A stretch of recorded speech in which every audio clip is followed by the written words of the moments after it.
मनोज तिवारी और कन्हैया के बारे में जानते हैं ना? मनोज वो नचनिया पतनिया का करी है मर्दे। बोले महाराज, हाँ वो नचनिया मत रखिए, पतनिया वो का छोड़िए। करी है मर्दे। आपको क्या लग रहा है? अरे वो कैसे जीती है? बड़ा कलाकार है, जीत रहे हैं। कलाकार भाई अभी बोले लाख मत से जीत रहे हैं। 2-4 लड़कियां बुला के नचा के जीत ले, ऐसा ना। बातें करत हो भैया। हाँ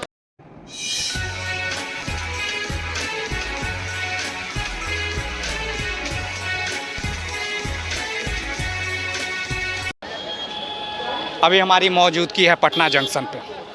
बिहार की चर्चा हो रही है, देश की चर्चा हो रही है। सबसे हॉट सीट बना हुआ देश का नॉर्थ ईस्ट सीट, जहां दो बिहारी लड़ रहे हैं। एक कन्हैया कुमार प्रखर प्रवक्ता, एक अच्छे कलाकार मनोज तिवारी जी। दोनों की लड़ाई और कंटेस्ट वहां बहुत तगड़ा हो रही है। हर कोई उनके लिए प्रचार में उतरा हुआ है। इन्हीं लोकतंत्र के बीच एक ऐसा हादसा हो जाता है जो लोकतंत्र को कलंकित कर देता है। हादसा क्या होता है? जब कन्हैया जी प्रचार में कहीं जा रहे हो, वहाँ पे एक दस चौधरी नाम का युवा आता है, उन पे स्याही फेंकता है और थप्पड़ मारता है। लोकतंत्र में ये कहाँ तक जायज़ है सर? उस व्यक्ति के बारे में लोगों ने मुझे बताया कि वो बहुत सारा वीडियो वायरल करता है, मैं इसको काट दूंगा, मैं उसको मार दूंगा, ऐसे कर दूंगा, वैसे कर दूंगा, ये कर दूंगा। और वो कहीं ना कहीं मनोज तिवारी जी के बहुत करीबी सहयोगी हैं। अच्छा। उनके मंच पे भी उनको कई बार देखा गया है, शायद उसकी क्लिप भी हाँ। आप बताएंगे तो मैं उनको आपको दे सकता हूँ। अच्छा। तो और वो जो घटना हुई, वो इतना बड़ा शेर अपने को कहने वाला व्यक्ति, जब उनके 10-20 समर्थकों ने उसको पकड़ा तो बाप बाप चिल्लाने लगा, उसकी जो पिटाई होने लगी तो उसने जाके उसके अगेंस्ट में केस किया।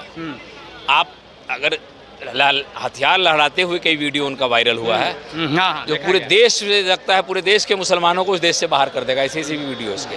गाजियाबाद में वही 10 चौधरी के ऊपर केस जो प्रशासन ने किया था, वो इसलिए क्योंकि एक मस्जिद में जूता पहन के वो चला गया था, और ये भी केस है।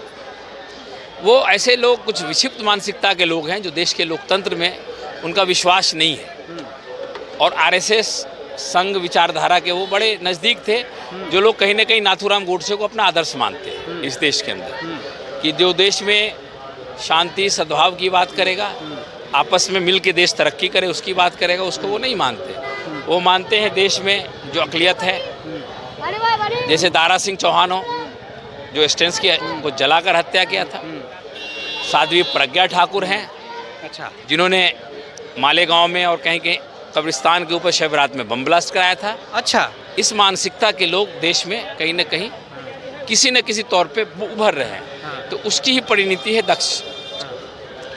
अच्छा, एक चीज़ और हुआ था सर हादसा, जैसे ही इन लोग को मारा गया वो हॉस्पिटलाइज हो गया, और देखिए प्रशासन का मौन रहती कि हॉस्पिटल से जस्ट निकलते हैं और वीडियो बनाने लगते हैं तुरंत। कितना छूट और सह कैसे मिला उनको? वही 10 चौधरी की बात कर रहे हैं जी।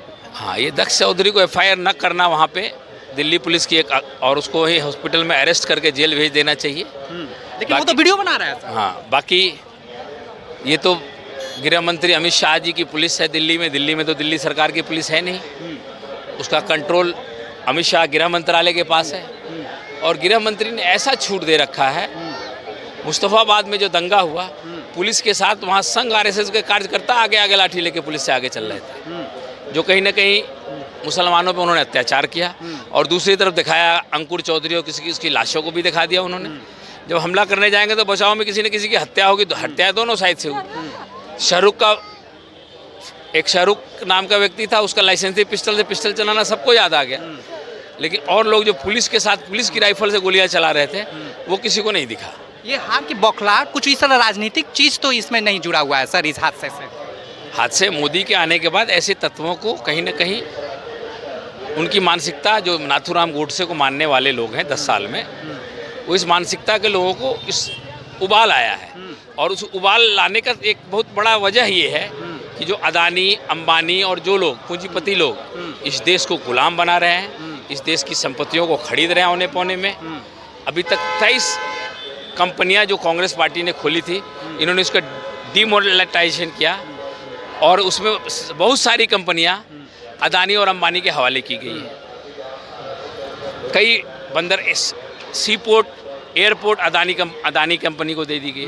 अदानी पावर सेक्टर, उसका अदानी कोल भी अदानी का और पावर डिस्ट्रीब्यूशन भी अदानी का, और बीच में सरकार का काम क्या है? कोल एक अच्छे दाम पे खरीदना। इन सब बातों का ध्यान हटाने के लिए ऐसी विकृत मानसिकता के लोगों को शह दिया जा रहा है। ये भटकाने का काम कर हाँ, देश के लोगों का ध्यान, जो उद्योगपतियों को देश में आज से 10 साल पहले सिर्फ 50 या 52 लाख करोड़ का कर्जा था, वो बढ़ के 203 लाख करोड़ का, अभी 2-3 महीने पहले की रिपोर्ट है हमारे, 4 गुना कर्जा विदेशों से आपने किसके लिए लिया? तो उसमें सबसे बड़ा एग्जाम्पल है 3000 करोड़ का अदानी 3000 करोड़ का तब हुआ जब मोदी जी 12 साल मुख्यमंत्री थे। उससे पहले उसकी हैसियत 100-200 करोड़ की भी नहीं थी। बिल्कुल ठीक है। अब एक बात बताइए सर, हम बात कर रहे हैं दिल्ली की उस सीट की, नॉर्थ ईस्ट सीट की, जहां पे कन्हैया और मनोज तिवारी चुनाव लड़ रहे हैं। उसमें एक हादसा होता है कि जो कन्हैया प्रचार के लिए जब नहीं तो उन पे स्याही और थप्पड़ मारी जा रही है। लोकतंत्र में ये कहाँ तक जायज है सर? इसका तो आइडिया नहीं मेरे को। वहाँ पे चुनाव लड़ रहे हैं ना मनोज तिवारी कन्हैया जी। आप इसको कैसे देख रहे हैं उस चुनाव को? दो बिहारी हैं, दोनों बिहारी। नहीं इस मामले। अच्छा, आप वहाँ के ये जान रहे हैं कन्हैया को, नॉर्थ ईस्ट दिल्ली से, वहाँ पे वो दोनों बिहारी चुनाव लड़ रहे हैं, मनोज तिवारी और कन्हैया जी। वहाँ पे क्या लग रहा है, क्यों कुछ हादसे भी वहाँ पे हो रहे, क्यों हो रहे हैं? राजनीतिक चीज़ है या फिर ऐसे ही लोगों की क्रिया प्रतिक्रिया? अलग अलग पार्टी है, हाँ, दोनों इसीलिए हो सकता है। अच्छा, बस तो इस चुनाव को लेके ऐसे हाँ कर हाँ, चुनाव को लेकर कुछ भी हादसा हो रहा है, वो लोग आपस में ही ये इसको राजनीतिक रंग के लिए कर रहे हैं क्या? हाँ हाँ, और कोई बात नहीं है? कोई बात नहीं। आप एक बात बताओ, दिल्ली में कभी जाते हो? एक मिनट, आप आइएगा, एक मिनट। दिल्ली का हम बात कर रहे हैं, कन्हैया और मनोज तिवारी का। वहाँ पे जो चुनाव हो रहा है, दोनों बिहारी हैं चूँकि, इसलिए हम लोग यहाँ पटना बिहारी का चर्चा कर रहे हैं। वहाँ पे दोनों अपने अपने प्रचार कर रहे हैं, लेकिन एक हादसा होते हैं, मनोज तिवारी कन्हैया जी को एक एथी में एक थप्पड़ मार दिया, स्याही फेंक। लोकतंत्र में ये कहाँ तक जाए? देखिए, लोग विरोध करते हैं लेकिन स्याही नहीं फेंकना चाहिए। स्याही नहीं, थप्पड़ चला उसका, थप्पड़ तो नहीं मारना चाहिए, जानकारी नहीं है। लोकतंत्र में ये जायज नहीं। नहीं, ये जायज नहीं। विरोध आप करिए, पुरजोर करिए, इसमें कोई दिक्कत नहीं। विरोध भी जरूरी है लेकिन थप्पड़ नहीं मारना चाहिए। बिल्कुल। सर आप एक बात बताओ, लोकतंत्र में विरोध तो जायज है, चाहे आप किसी भी, लेकिन ये थप्पड़ और स्याही वाला मामला क्या है सर? देशद्रोही को थप्पड़ मारना जायज बात है। अच्छा, सबसे पहला बात। अच्छा, ठीक है, वही कन्हैया कुमार था जिसने जेएनयू में नारा लगाया था, ये भी बोला था कि अफजल हम शर्मिंदा हैं, तेरे कालती जिंदा हैं। ठीक ना, तो एक लाइन हम उनके लिए भी बोल दे रहे हैं कि जिस घर से अफजल निकलेगा जिस घर से अफजल निकलेगा उस घर में घुस के मारेंगे, और जिस गोद में अफजल पड़ेगा उस गोद को मारेंगे। ठीक। अच्छा, तब तक अच्छा एक चीज़ और बताइए, एक और हुआ था जिसमें एक चीज़ वो बताइए, ये जो आप कह रहे हैं कि कन्हैया को ई किया था, लेकिन बीजेपी के ही एक एमपी हैं, उनके ही वाइफ जेएनयू में पढ़ती है, उन्होंने इसका खंडन किया है कि उस समय कन्हैया था ही नहीं, चूंकि वो यूनियन लीडर था इसलिए उस पर केस किया। ये बीजेपी के सांसद के वाइफ बोल रही है। तो जेएनयू में बीजेपी के सांसद की वाइफ कौन थी? हाँ, ये है, आपका नाम तो हमको याद नहीं है, वो देख लीजिए वीडियो में। ताकि उसका ऑडियो फेक वो सबसे पहले स्टोरी क्या था कि उन लोगों ने 3-4 ऑडियो मिक्स कर दिए थे। वो तो है fake, because it happened in front of my hostel only. So many people who were not affiliated with the political parties were witness to it, and we know Kanhaiya was not there. Kanhaiya को बाद में police ने लिया, because just he was a student leader, he got arrested. तो आप कन्हैया कुमार के साथ पढ़ी थी? अच्छा। ये बीजेपी के लोकसभा सांसद हैं जामयांग नामग्याल, जिनकी पत्नी जो कि खुद जेएनयू की स्टूडेंट रह चुकी हैं। ये बात तो हम नहीं पढ़े हैं। अच्छा, खैर आपको भी नाम नहीं पता है तो हमको ये चीज़ के बारे में पता नहीं है। अच्छा। लेकिन हमको तो जहाँ तक जानकारी हम आपको बता दी है। ये भी बोला था अफजल तुम शर्मिंदा है, तेरे कातिल जिंदा है। ये कन्हैया ने नहीं बोला, किसने बोला था? यही बात है। ये तो और जो वहाँ गुट थे पहले से, उन्होंने बोला था। कन्हैया चूंकि बाद में आया था और यूनियन लीडर के नाम पे उसका नाम चढ़ गया वहाँ। ये जो है, इसके बारे में खैर छोड़िए, हटाइए। अभी हम लोग का यही बताइए, वहाँ जो चुनाव चल रहा है, दो बिहारी, उसमें आपको मनोज तिवारी और दो बिहारी में मनोज तिवारी फाइनल है। मनोज तिवारी फाइनल है। कोई फैन कोई बात नहीं। मनोज तिवारी फाइनल वहाँ पे जीत रहे हैं। कन्हैया कभी जीतने वाला है नहीं। क्या उम्मीद है, कितना मतों से इस बार दे रहे हैं? किसको कितना लीड कर रहे हैं, कितने मतों से, कुछ आइडिया? दिल्ली में नॉर्थ आइडिया ही नहीं बता सकते हैं, लेकिन फिर भी कम से कम आराम से 1.5 से 2 लाख वोट से जीतेंगे। हाँ, मनोज तिवारी जी। देशद्रोही को कौन देगा? अच्छा, वो देश कौन देगा? देशद्रोही को कौन वोट देगा? देशद्रोही कंप्लीट आप दे दिए हैं। 110% हम मान लिए कन्हैया कुमार देशद्रोही। लेकिन ये सरकार ने नहीं मानी। तो बेगूसराय से काहे नहीं लड़ा? काहे दिल्ली भाग गया भैया? सीट नहीं वहाँ पे लड़ाने, चूंकि पार्टी का मामला था, वो दिल्ली पार्टी का मामला था, पार्टी चाहता तो बेगूसराय से भी दे देता, दिल्ली से काहे दिया उसको? अब ये तो पार्टी का मामला। तो पार्टी का मामला है तो पार्टी से आप भी तो पूछ सकते हैं ना। हाँ, तो ये तो तभी- पार्टी तय कर दिया ना। तो पार्टी तय किया तो पार्टी क्यों नहीं तय किया कि बेगूसराय से हम लड़े? कन्हैया कुमार भी बोलते कि हाँ बेगूसराय से लड़ना चाहते हैं। अच्छा, उन्होंने भी नहीं बोला। हाँ। वो देख रहे हैं कि दिल्ली से लड़ने के लिए। अच्छा, तो उनका क्या बोल रहे हैं लोग? चोपड़ा साफ हो जाएगा। लोकतंत्र में कन्हैया और वहाँ लड़ रहे हैं। ये भाई को मालूम होना चाहिए, लोकतंत्र में अधिकार है। हिंदुस्तान का आदमी, हम भारत के नागरिक कहीं से भी लोकसभा हो या विधानसभा हो, लड़ने का अधिकार इस देश का संविधान दिया है और हम कहीं से भी लड़ सकते हैं। जिस तरह से हमारे प्रधानमंत्री जी गुजरात छोड़ करके बनारस चले आए, इन्होंने कहा था ने कि गंगा ने हमें बुलाया है और गंगा ने हमें बुलाया है और गंगा की सफाई कराएंगे। न गंगा की सफाई हुई हैं, और गंगा पे जितना योजना बना उस सारा का सारा योजना ढकार गए। भारत सरकार कितना दिन बनारस गए भैया कि गंगा में सफाई ये नहीं हुआ? हम कितना दिन आप बनारस गए हैं बताइए ना, एक भी बार बनारस आज तक गए हैं? 6 महीना पहले का नहीं 6 महीना पहले का हम घाट पे का वीडियो आपको दिखाएंगे। इसका गारंटी 6 महीना पहले का हम बनारस गए थे BHU में। अच्छा, समझ गए? वहाँ ट्रेनिंग सेंटर है गन का, इनको मालूम होना चाहिए। अच्छा, हाँ। उसी में गए थे ट्रेनिंग लेने के लिए, तो इनको मालूम नहीं है 6 महीना पहले ही पकड़ा जाएंगे। इसलिए वीडियो दिखाए ना, अगर है वीडियो तो दिखाएं हमको। दिखा देंगे। जुमलाबाजी काहे कर रहे हैं? दिखाइए समझ ना। गए? अरे भैया अभी मीडिया है, यहाँ कैमरा है, दिखाइए वीडियो आप। निकाल के दिखाएंगे। जब हम आपको बोल दिया, हम झूठ नहीं बोलते हैं। अच्छा, एक चीज और बताइए, हाँ। लोकतंत्र में ये बताइए, वहाँ पे नॉर्थ ईस्ट दिल्ली से 2 बिहारियों में किसको आप सही माने, मनोज तिवारी को या फिर कन्हैया को? लोकतंत्र में बदलाव होनी चाहिए। जिस थप्पड़ वाला कांड को इधर आप सुनिए, सही मानते हैं? जिस क्षेत्र का बदलाव होता है उसका विकास होता है। थप्पड़ दिल्ली कांड के बारे में बताइए दिल- सर। जिस तरह से कन्हैया कुमार पर प्रयोजित ढंग से भाजपा के द्वारा कन्हैया भाजपा ने किया? हाँ, भाजपा के लोग उनको जिस तरह से अपमानित किया है। मतलब 10 चौधरी भाजपा का आदमी हाँ, जो मारा वो 10 चौधरी भैया उसका पूरा हिस्ट्री देखिए ना, निकाल के। पहला बात इनको पता चाहे दक्ष चौधरी हो आपका है, आम आदमी पार्टी का है वो। इनको ये चीज पता नहीं है, पता कीजिए इनको। दक्ष चौधरी आम आदमी पार्टी का है ना कि बीजेपी का है, पता इस चीज को भी कर लीजिएगा। नहीं, ये तो वीडियो है, ये स्टेज पे मनोज तिवारी के साथ 10 चौधरी वो शेयर कर रहा है, स्टेज शेयर कर रहा है 10 अब चौधरी। कर रहा है, लेकिन पहले से देखिए भटकाने वाला बात नहीं, पूरी बात सुन लीजिए भाई, ना तो आप ही बोलिए, हम आपका सुनेंगे। ओरिजिनल मानेंगे कि देशभक्त है दक्ष चौधरी, जो कन्हैया देश- को बोला आज उसका फैसला दिया। कुमार का ये लोग पूरा बात सुन पाए। देखिए 2014 वाले का जो जन्म तिथि है ना, पूरा सुनने के लिए तैयारी ही नहीं होते हैं। 2014 के बाद अब अफजल हम शर्मिंदा है, तो क्या? दिल जिंदा है, कौन नारा लगाया था? डेट ऑफ बर्थ क्या है? 1995 ये बोल रहे 2014 के बाद। हो सकता है 2015 में इनका जन्म हुआ होगा। अब 2014 वाले अब कन्हैया कुमार में जन्म लिया है। देश विरोधी नारा लगाया तो दिल्ली सरकार क्या कर रही है? हाँ, दिल्ली सरकार ने उसको नहीं, आज तक 4 सीट नहीं ला पाई। लेकिन लोग कह रहे हैं, ये अरे लोग लोग कह के कहने से होगा भैया, कहने से तो नहीं। कन्हैया आज इलेक्शन लड़ रहा है, बेगूसराय लड़ रहा, अब दिल्ली नॉर्थ दिल्ली से लड़ रहे हैं।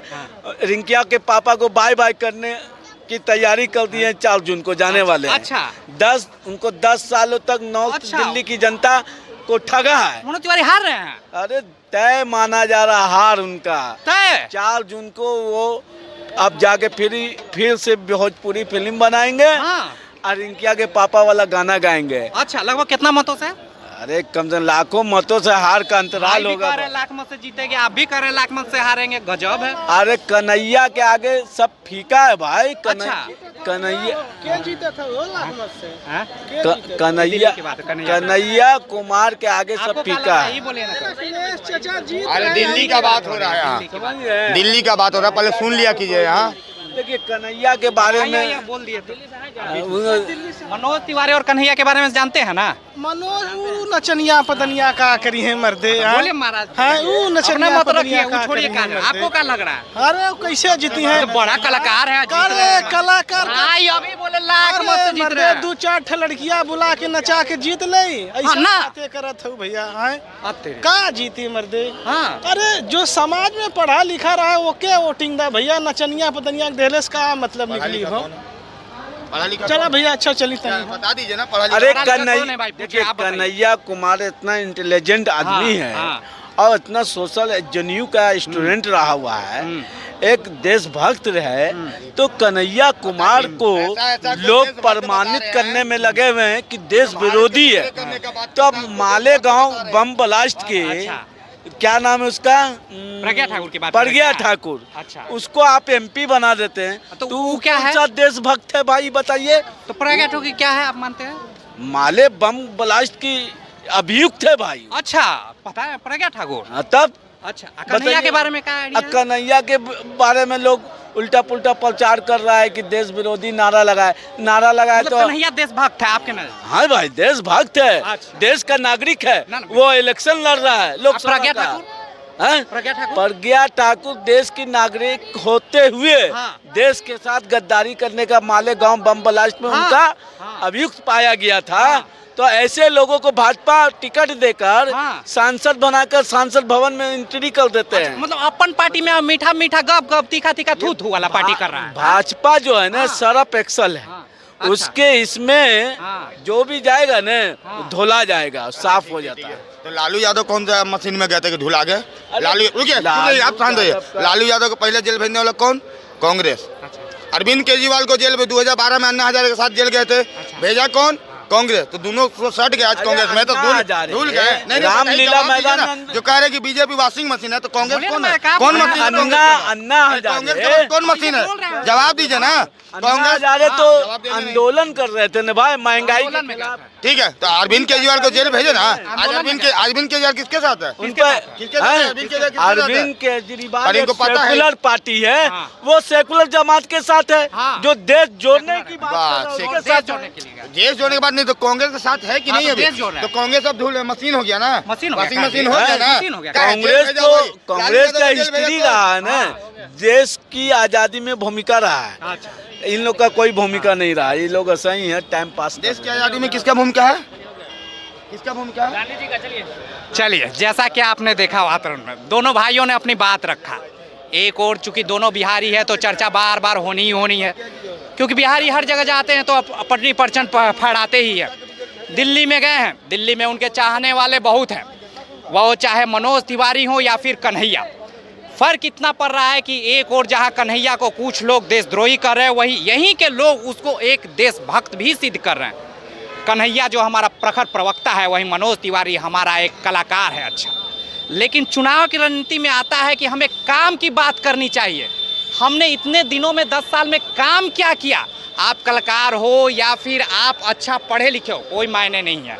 आप जब चुनाव लड़ रहे हो, जो संविधान आपको अधिकार देती है, वो चाहे अनपढ़ होगा या पढ़ा लिखा, वो चुनाव लड़ेगा। अब तय होता है जब जनता आपने चुन लिया तो आपने कार्य क्या किया। आप 5-10 साल में कार्य क्या किया और आने वाले 5-10 साल में आप कार्य क्या करो।